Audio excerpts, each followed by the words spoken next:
what is really Masjid al-Aqsa to the Muslims? What does it really mean to us? And what kind of spiritual connection are we supposed to have to Masjid al-Aqsa and the blessed land around it? Masjid al-Aqsa is the second masjid on earth. So it is a very early masjid. Adam alayhi salam was the first one to construct the Kaaba.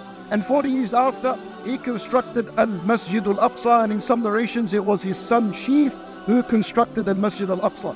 Ibrahim alayhi salam came later on and he rebuilt the Kaaba. And years later, when he travels to Jerusalem, subhanallah, he rebuilds Jerusalem and he rebuilds Masjid al-Aqsa.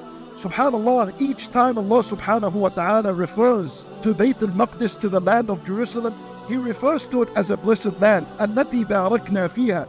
And not only Allah subhanahu wa ta'ala blessed the land of Jerusalem, but He also blessed what's around it because of it. When Musa alayhi salam and Bani Israel were rescued from Fir'aun, and they headed towards Jerusalem, Musa alayhi salam, he commanded Bani Israel, 600,000 of them with him, to enter Jerusalem. Enter it, and there's no fear, and that is Allah subhanahu wa ta'ala's commandment for you. But they were scared, and that they did not enter because of al-Qawm al-Jabbareen. There was a tough nation inside. They got scared. They said, Ya Musa, we're not going to enter because of what's inside. Subhanallah, Allah Azza wa Jal, as a result, because they disobeyed Allah, Allah forbid upon them and Bayt al-Maqdis for 40 years. And then in these 40 years, they were made to be lost in the desert. They were wandering in the desert, had no idea where they're going.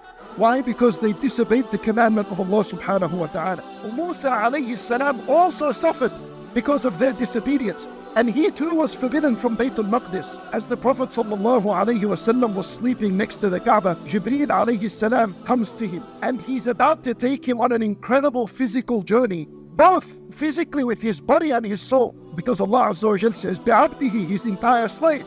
And Allah Azza wa Jal is going to show him from his miraculous sign. And Allah Azza wa Jal speaks about al-Masjid al-Aqsa, and He says, الَّذِي بَارَكْنَا حَوْلَهُ, the one that we blessed around. Ibn Abbas, radiallahu anhu, he says, you know why Allah blessed that land? He said, you know why? This is the reason. He says, because there is not a single inch in Jerusalem except that an angel stood there in worship, or there was a prophet that worshipped Allah in that area, or there is a prophet that is buried in that area. This is why it became blessed. Allah subhanahu wa ta'ala is going to take the Prophet sallallahu alayhi wa sallam, He's going to take him to that same place that is blessed. And Jibreel alayhi salam, he comes down and he brings with him an animal called al-Buraq. And this animal is so fast that with every step it reaches the end of your eyesight. Well, you subhanAllah, you have to realize, my brothers, that Allah subhanahu wa ta'ala, He could have taken the Nabi sallallahu alayhi wa sallam straight to the heaven, but He didn't. He took him to Jerusalem, He took him to Masjid al-Aqsa.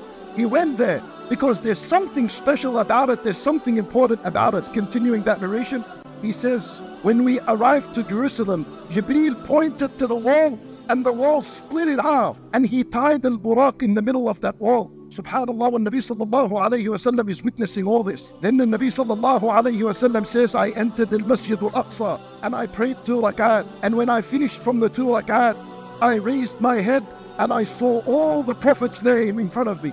Imagine Ibrahim alayhi salam, Sulaiman alayhi salam, the one who built the Masjid al-Aqsa, وآدم عليه السلام وأيوب عليه السلام وموسى عليه السلام, the one who wished to come near al-Masjid al-Aqsa. He sees them there, and they were waiting for me. Rasulullah sallallahu alaihi wasallam says they were waiting for me to take my position and to lead them in Salah, and I was shy. So Jibreel alayhi salam came, and he took by my hand, and he took me all the way until he put me in front of them, until I led them in Salah. And this is the only time all the prophets gathered in such a manner, and he led them in Salah. And this is what made the Ummah of Rasool Allah sallallahu alayhi wa sallam خَيْرَ أُمَّةٍ أُخْرِجَتْ لِلنَّاسِ, the greatest of nations that ever came about, because we led the prophets in Salat. And then the Prophet sallallahu alayhi wa sallam from there went up to the heavens, got the commandment of a Salat.